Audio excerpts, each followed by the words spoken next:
Welcome to my channel. कैसे हैं आप? आई होप आप अच्छे होंगे, मैं भी अच्छी हूँ। और मेरी वीडियोस अगर आपको अच्छी लगती हैं तो प्लीज़ वीडियो को लाइक शेयर सब्सक्राइब कीजिए और बेल आइकन को प्रेस करना ना भूलें, जिससे कि आपको मेरी आने वाली न्यू वीडियो की नोटिफिकेशन मिल जाए। मेरे चैनल पे आपको बहुत ज़्यादा मोटिवेशन वीडियो मिलेंगी। मैंने अपनी लाइफ में क्या क्या स्ट्रगल किया है उनके बारे में आपको पता चलेगा और आपको बहुत सारी चीज़ें सीखने को भी मिल सकती है।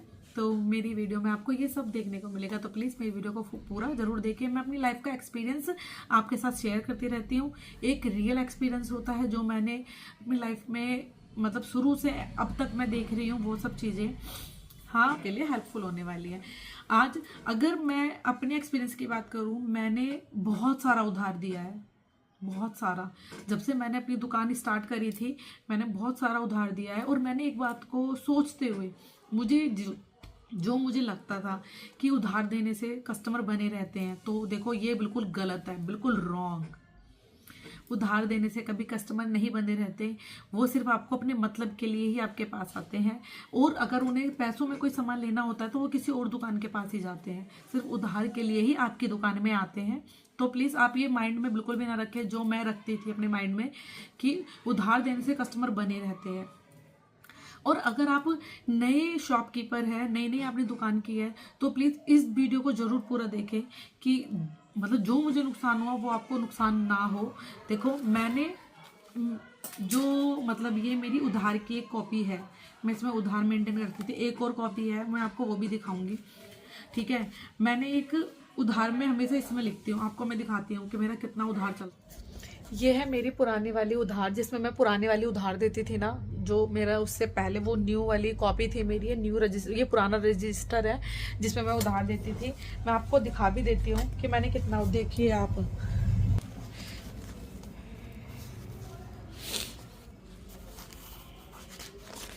ये देखिए सब जिसने दे दिया है, ये देखिए ये सब उधार का लिखा हुआ है। ये बहुत सारा है इसमें आगे भी, ये देखिए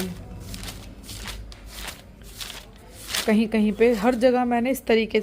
ये मेरा उधार का रजिस्टर था पुराने वाला, जो अब भर चुका है। मतलब मैं इतना उधार देती थी, आप देखिए। और अब वो ये मेरे नया वाला कॉपी है जिसमें मैं मतलब न्यू मेरा रजिस्टर है। अब मैंने बहुत कम कर दिया है, मैं उधार इतना नहीं देती हूँ, बहुत कम कर दिया है, जिसमें क्योंकि मुझे बहुत लॉस होता जा रहा था।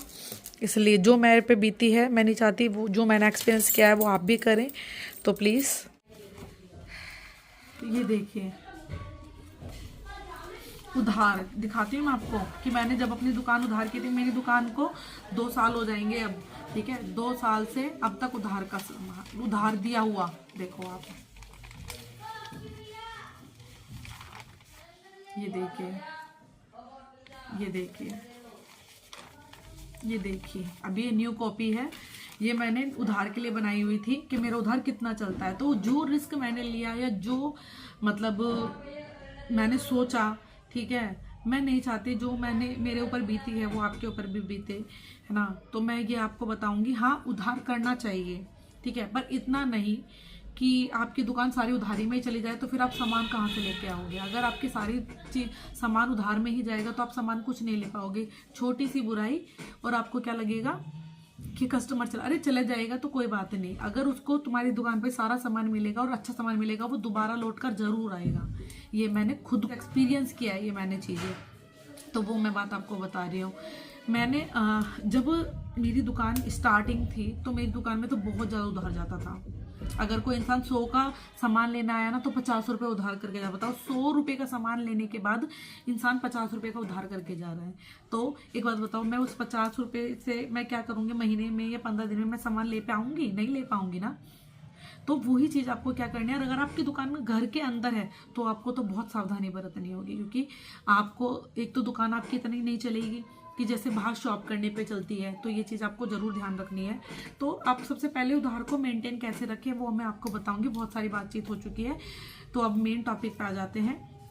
अगर आपको उधार मतलब किसी को देना है तो मैं आपको बताती हूँ। सबसे पहले तो इस शुरुआत में आप किसी को उधार मत दीजिए। अगर आपने शॉप न्यू स्टार्ट किया ना, बिल्कुल साफ मना कर दीजिए, मेरी दुकान में उधार नहीं दिया जाता। ठीक है। जब तक आपकी दुकान को 6 महीने 7 महीने नहीं हो जाते, जब तक आप उधार देना बिल्कुल बंद कर देना, क्योंकि अगर आपने ये चीज़ करनी शुरू करी तो आपकी दुकान में सामान भी नहीं आएगा, आप माल भी इकट्ठा नहीं कर पाओगे। चाहे वो आपसे 10 रुपये का उधार ले रहा है, आप साफ मना कर दो कि मेरी दुकान उधार पे नहीं चलती, सामान ले जाओ और पैसे दे जाओ, कि भाई मेरी नई नई शॉप है। इस तरीके से भी मत अपने आप को, मतलब देखो हर चीज़ का एक बात करने का नज़रिया होता है, तरीका होता है, तो आप उस तरीके को मेंटेन रखें कि देखो मैंने जो, अगर आपसे कोई उधार लेना आया है तो आप अपनी बातचीत को कैसे रख सकते हैं कि देखो मैंने अभी भी नई नई शॉप एक स्टार्ट की है, मैं आपको अभी नहीं उधार दे सकता, और क्या बोलते हैं अभी तो मुझे सामान भी लाना है, अगर मैं आपको उधार दूंगा, वो कहेगा ना कि मैं क्या, अगर आप मुझे, अगर वो इस तरीके से बोलता है कि मैं तुम्हें कल दे दूंगा, कि अगर आप मुझे कल दे सकते हो तो सामान ले जाओ, अगर आपने कल नहीं दिया और तो फिर मैं आपको आगे से सामान नहीं दूंगा। और उससे भी आपको क्या करना है, उसका नाम, नंबर, फ़ोन नंबर जरूर ले लेना, उससे उसके अंदर एक डर बना रहेगा कि इसने बाई चांस फ़ोन कर दिया तो मेरी फैमिली ने उठाया या कुछ भी, ठीक है, इसने मुझे रोका टोका, तो देखो मैं, अगर आपने मुझे कल नहीं दिया तो मैं आपके पास फ़ोन कर दूंगा या कर दूंगी। तो आप वो एक चीज़ आप ज़रूर ध्यान रखें कि इस तरीके से आपको करना है। मैं क्या करती थी, जब मैं उधार देती, मैं उधार ही करती थी इस तरीके से ना, आपको एक 10 रुपये की कॉपी ले लेनी है और उसमें इस तरीके की, मतलब आप लाइन खींचेंगे, इस तरीके से लाइन खींचेंगे, एक तरफ नाम, फिर उसके मतलब उसका जितने भी उसका अमाउंट है, टोटल अमाउंट लिखेंगे, है ना, डेट लिखेंगे, और जो भी वो जमा करके जा रहा है या बाकी रह गई हैं वो, और फ़ोन नंबर। आप ये 3-4 चीज़ें आप ज़रूर रख लिखिए, ठीक है ना। उससे आगे से आपको क्या होगा, जब भी आप उसको उधार देंगे ना, मतलब उधार रह जाएगा तो आप उसके पास कॉल कर सकते हैं। तो सबसे पहली बात आपको ये मेंटेन कर जरूर करना होगा, ठीक है। नाम, नंबर, आपको नाम भी, डेट भी, और टोटल अमाउंट भी कितना, और क्या सामान लेके जा रहा है वो भी। कभी कभी जो होते हैं कस्टमर भूल जाते हैं, अरे मैं तो इतने का सामान लेके गई थी और क्या लेके गई थी मैं, इस तरीके से भूल जाते हैं। तो आप ये चीज़ ज़रूर रखना, ये न्यू जो शॉपकीपर है उनके लिए है। और उधार देना, देखो उधार देना चाहिए पर इतना भी नहीं उधार दो, ठीक है।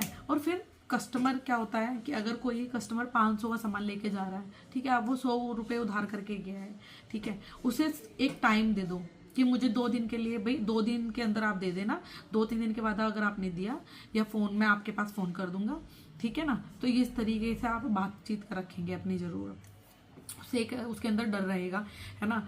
और कस्टमर क्या करते हैं, एक बार उधार लेके जाएंगे, वो चुका देंगे जल्दी से, फिर दूसरी बार कभी उधार लेके जाएंगे चुका देंगे, थर्ड टाइम वो क्या करेंगे, थर्ड टाइम वो आपको बहुत लेट कर देंगे, बहुत लेट। और अगर आप उनसे कहोगे तो वो उल्टा तुम्हें ब्लेम कर देंगे, क्या हो गया तो देखना आपने ऐसा कर दिया, आपने मेरी फैमिली से कह दिया था, ये है वो है, ठीक है। तो वो कस्टमर खुद ही टूट जाएगा फिर। तो आप ये चीज़ तो ज़रूर अपने माइंड में बना के रखें कि जिस कस्टमर को सामान लेना होगा, आपकी दुकान पे अच्छा अच्छा सामान मिलेगा ना, और आप उसे उधार भी नहीं देंगे तो वो आपकी दुकान पर आएगा, ठीक है।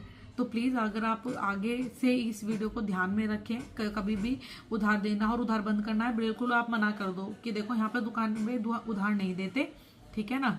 आपको कोई सामान ले जाना, आपके पास 50 रुपये तो आप 50 रुपये का सामान ले जाइए और कल आके सामान ले जाना, क्योंकि भाई मैं मतलब मेरी दुकान अभी इतनी नहीं चलती है जो मैं उधार आपको दे दूंगा। तो इस तरीके से आप बातचीत रखेंगे। और वीडियोस मेरी अच्छी लगती है तो प्लीज़ वीडियो को लाइक शेयर सब्सक्राइब कीजिए। मिलते हैं आपसे नेक्स्ट वीडियो में ऐसी अच्छी वीडियो में। बाय।